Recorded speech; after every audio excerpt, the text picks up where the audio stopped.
एक दिन राजा अपने सबसे तेज और ताकतवर घोड़े पर सवार होकर जंगल में शिकार खेलने निकल गए। राजा के साथ कुछ सिपाही भी थे। सारा दिन शिकार की तलाश करते करते वे अपने राज्य की सीमा पर पहुंच गए। राजा के सिपाही पीछे छूट गए। तभी उस घोड़े ने एक ऊंची पहाड़ी से छलांग लगा दी। राजा भोज जख्मी होकर घोड़े से गिरकर बेहोश हो गए। उनका मुकुट भी गिर गया। राजा भोज को जब होश आया तो उन्होंने देखा कि वह पड़ोसी राजा के सिपाहियों के कब्जे में है। सिपाहियों ने पूछा, तुम कौन हो, यहां कैसे आए? राजा की जुबान बंद हो गई थी। राजा ने कोई उत्तर नहीं दिया। इस पर सिपाहियों ने राजा को हमलावर शत्रु समझकर मारा पीटा और घायल करके नगर के बाहर सुनसान जगह पर फेंक दिया। तभी उसी राज्य का रहने वाला गंगू तेली उधर से गुजर रहा था। उसकी नजर राजा पर पड़ी। वह घायल राजा को उठाकर अपने घर ले गया, क्योंकि राजा के भाग्य की विडंबना ही राजा को गंगू तेली के घर पहुंचा चुकी थी। गंगू तेली ने राजा की मरहम पट्टी करके राजा को ठीक कर दिया। राजा को जब होश आया तो उन्होंने अपने जीवनदाता को देखा, लेकिन राजा तो बेजुबान हो चुके थे।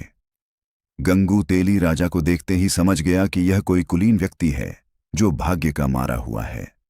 कुछ दिन बाद ही राजा भोज पूरी तरह से स्वस्थ हो गए, लेकिन राजा भोज यह जानते थे कि सच्चाई जानने पर इस राज्य का राजा उन्हें शत्रु समझकर कैद में डाल देगा। इसीलिए राजा चुप रहे। गंगू तेली ने राजा को कोल्हू पैरने का काम दिया। राजा ने उसे खुशी खुशी स्वीकार कर लिया। गंगू तेली खुद भी राजा के साथ कोल्हू का बैल बनता था। हीरा तो कोयले के बीच भी चमकता है और चिंगारी घोर अंधेरे में भी दिखाई देती है। गंगू तेली ने राजा की विशाल बाहें, चौड़ी छाती और चमकता हुआ मस्तक देखकर अनुमान लगाया कि यह उसका दास कोई साधारण व्यक्ति नहीं है।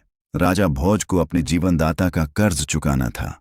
इसीलिए पूरी तरह स्वस्थ हो जाने पर भी राजा ने अपना भेद नहीं खोला। एक दिन राजा स्वभाववश कोई गीत गुनगुना रहे थे तो वहां तेल लेने आए ग्रामीणों ने राजा का गीत सुना। राजा की मधुर आवाज सबके मन को भा गई। फिर जब राजा कोई गीत गाते तो गंगू तेली के साथ सभी लोग गीत का आनंद लेते। उस देश का राजा भी संगीत का बहुत बड़ा प्रेमी था। उसकी राजकुमारी वसुंधरा भी संगीत की शिक्षा ले रही थी। उस राज्य के राजा के दरबार में गायकी और नृत्य हुआ करते थे और गाने वालों को उचित इनाम भी दिया जाता था। उस राज्य के राजा के दरबार में संगीत का एक विशाल आयोजन था। सबसे अच्छे संगीतकार को चुना जाना था। किसी तरह से गंगू तेली ने अपने दास राजा भोज को तैयार किया और तय समय पर राजा भोज अपने स्वामी गंगू तेली के साथ उस दरबार में पहुंचे। राजा भोज साधारण वस्त्रों में थे, लेकिन उनके शरीर से एक चमक झलक रही थी। दरबार में चारों तरफ खुशी और उत्साह था। बड़े बड़े गायकों ने अपना अपना गाना सुनाया, परंतु राजकुमारी वसुंधरा अभी भी श्रेष्ठ गायक की तलाश में थी। अंत में कोने में बैठे हुए गंगू तेली ने राजा भोज की तरफ संगीत के लिए इशारा किया। राजा भोज ने खड़े होते ही चारों तरफ हाथ जोड़कर अभिवादन किया और मंच की ओर चल दिए। राजा भोज ने गंगू तेली के नौकर के रूप में अपना परिचय दिया और वीणा उठाकर गाना शुरू किया। दरबार में बैठे हुए सभी लोग मंत्रमुग्ध हो गए। चारों तरफ से वाह वाह की आवाजें आने लगीं। राजकुमारी चिल्लाते हुए कहने लगीं, महान गायक, श्रेष्ठ गायक, यही है मेरा गायक, यही है श्रेष्ठ संगीतज। पहली बार खुली सभा में राजकुमारी को इस तरह चिल्लाना राजा और दरबारियों को बड़ा अजीब लगा। राजकुमारी पर जैसे संगीत का जादू छा गया था। वह खड़ी होकर फिर चिल्लाने लगी, यही है मेरा गायक, यही है मेरा वर। राजा को यकीन ही नहीं हो रहा था कि राजकुमारी एक साधारण आदमी को इस तरह से अपना मान लेगी। उस सभा में अपना वर मान लेने और विजय व्यक्ति का मतलब था राजकुमारी का जीवन साथी। राजा ने राजकुमारी से कहा, बिना वंश जाने इस तरह तुम्हारा कहना उचित नहीं है, क्योंकि तुम कोई साधारण कन्या नहीं हो, इस राज्य की राजकुमारी हो। राजकुमारी ने उत्तर दिया, पिताजी, यह कोई साधारण व्यक्ति नहीं है, यह कुलीन वंश का गुणी राजकुमार है। आप परीक्षा करके देख लें। राजा सिद्धराज के दरबार में ज्ञानियों की कोई कमी नहीं थी। वहां 4 विद्वान, धर्मदेव, कर्मदेव, तपदेव और पुण्यदेव बैठे थे। राजा ने दरबारियों को संबोधित करते हुए कहा, विद्वानों, हम इस युवक का परिचय इसके गुणों से ही जानेंगे। हमारे 4 विद्वान ही उस श्रेष्ठ गायक का चुनाव करेंगे जिसे वसुंधरा पसंद कर सकेगी। सबसे पहले राजा सिद्धराज ने धर्मदेव से पूछा, धर्मदेव, इस आर्यावर्त में सबसे अधिक धार्मिक युवक या राजकुमार कौन है? धर्मदेव ने उत्तर दिया, महाराज, आप स्वयं बुद्धि के भंडार हैं, परंतु जहां तक मुझे देश प्रदेश का ज्ञान है, धारा नगरी के राजकुमार राजा भोज हैं। वे बड़े बड़े धार्मिक कार्य करते हैं, सारी प्रजा उन्हें देवता की तरह पूजती है। राजा सिद्धराज ने अगला प्रश्न तपदेव से किया। तपदेव, आप बताएं, इस धरती पर आप किस युवक को तपस्वी मानते हैं? तपदेव ने कहा, महाराज, राजा भोज कई युद्धों में जीवन मृत्यु के बीच पहुंचकर भी विजय हुए हैं। ऐसे वीर को मृत्यु भी आसानी से नहीं छोड़ सकती। फिर कर्मदेव से पूछा गया, आपके अनुसार इस धरती पर किस युवक के कर्म सबसे श्रेष्ठ हैं? कर्मदेव बोले, जहां तक मुझे ज्ञान है, राजा भोज के कर्म बहुत अच्छे हैं। राजा सिद्धराज ने अंतिम प्रश्न पुण्यदेव से किया, आप बताएं, ऐसा कौन सा पुण्यात्मा युवक है जो हमारी सभा में आकर हमारी राजकुमारी का हाथ थामने योग्य है? पुण्यदेव बोले, महाराज, ऐसी पुण्य आत्मा तो इस धरती पर राजा भोज ही हैं। उनके पुण्य की कहानियां अनेक हैं, वे सबसे महान हैं। अब पूरे दरबार में सन्नाटा था। सबके मन में यही प्रश्न था कि अब इस युवक का क्या होगा।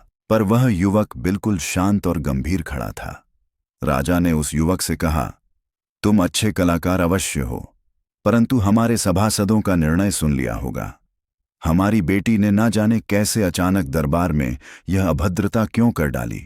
हमारी बेटी केवल राजकुमार भोज के ही अनुकूल है। हमारे विद्वानों के अनुसार राजा भोज में चारों गुण, धर्म, कर्म, तप और पुण्य मौजूद हैं। युवक ने मुस्कुराते हुए कहा, नहीं महाराज, क्षमा करें। भोज के गुणों से भी बड़ी एक शक्ति है जो महान व्यक्तियों को भी अपने वश में रखती है। राजा सिद्धराज चिल्लाते हुए बोले, क्या तुम हमारे विद्वानों का अपमान कर रहे हो? क्या धर्म, कर्म, तप और पुण्य से भी बड़ी कोई शक्ति है?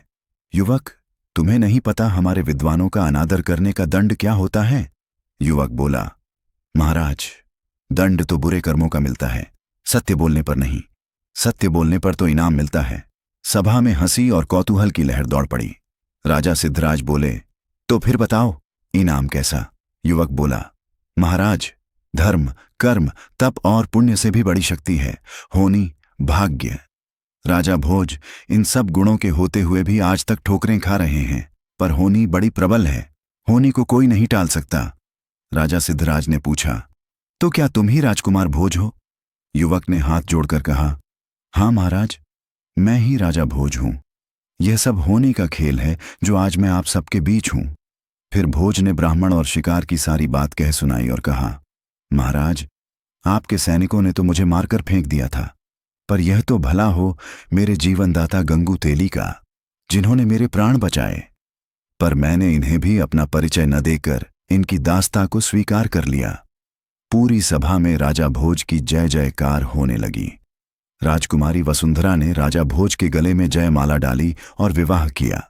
राजा भोज का विवाह पूरे विधि विधान के साथ हुआ। उस समय होनी राजा भोज पर प्रसन्न थी। तब से हर व्यक्ति की जुबान पर बस एक ही बात थी, कहाँ राजा भोज और कहाँ गंगू तेली।